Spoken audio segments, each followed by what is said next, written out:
College मुराद मेमण में हिकिड़ो programme मुनक़द कयो हुयो, जंहिंमें असां हिन कॉलेज चैंपियन ट्रॉफी जीती आहे।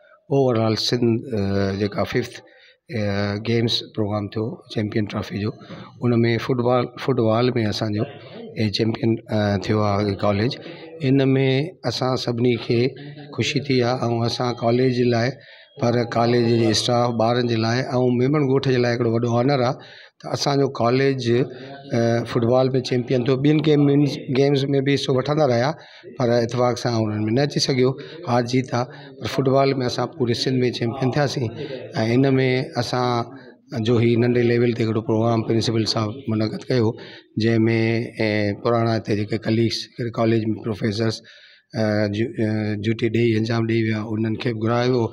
ऐं स्पेशली असांजे RD कराची आहे, उनखे बि घुरायो वियो। ऐं RD साहब ॿारनि में ट्रॉफियूं, सर्टिफिकेट ऐं उन्हनि खे शील्ड ॾिनियूं ऐं ख़ुशी जो इज़हार कयो। ऐं उनखां सवाइ असांजो ही कॉलेज डिस्ट्रिक्ट मलीर जो हिकिड़ो पुराणो कॉलेज आहे ऐं डिस्ट्रिक्ट मलीर 40 साल हिन कॉलेज खे थी विया आहिनि।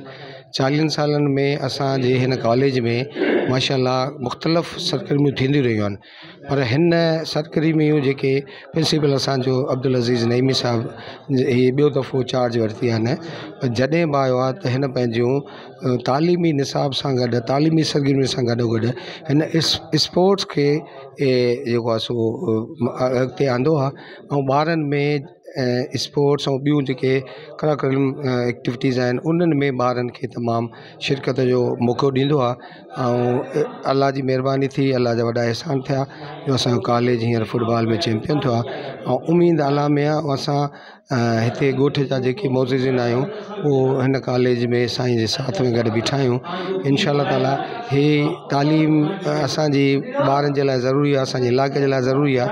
ऐं उन सां गॾोगॾु ही स्पोर्ट्स जी एक्टिविटीज़ ज़रूरी आहिनि। उन जी वजह इहा आहे त ॿारनि खे तालीम सां गॾोगॾु जेके असां स्पोर्ट्स जी फैसिलिटी न ॾींदासीं त ॿार ॿियनि मुख़्तलिफ़ शयुनि में तवजो ॾींदो, जंहिंमें ॿार खामखां जो होटलुनि ते, मज़ारनि में ऐं नशे में, इन्हनि शयुनि खां बचण जो असां वटि वाहिद हली वियो आहे त ॿार खे तालीमी निसाब सां गॾोगॾु असां गेम्स में अॻिते आणियूं त जीअं ॿारनि जी एक्टिविटीज़ रहे, ॿार फिज़िकली फिट रहनि ऐं मेंटली बि फिट रहनि। सो असांजे स्पोर्ट्स जो मक़सदु ई हूंदो आहे त ॿार फिज़िकल मेंटली फिट रहे। सो असां सभिनी गॾियल कोशिशि बि आहे, असां इलाइक़े वारनि जी आहे, असांजे मोज़िज़िन इन्हनि में शिरकत कई, अबूबकर मेमण साहब, रमज़ान मेमण, हाजी नदी मेमण ऐं बशीर अहमद असांजे मेमण ऐं ॿिया मुख़्तलिफ़ नोटेबल पर्सन्स बि इन में शिरकत कई।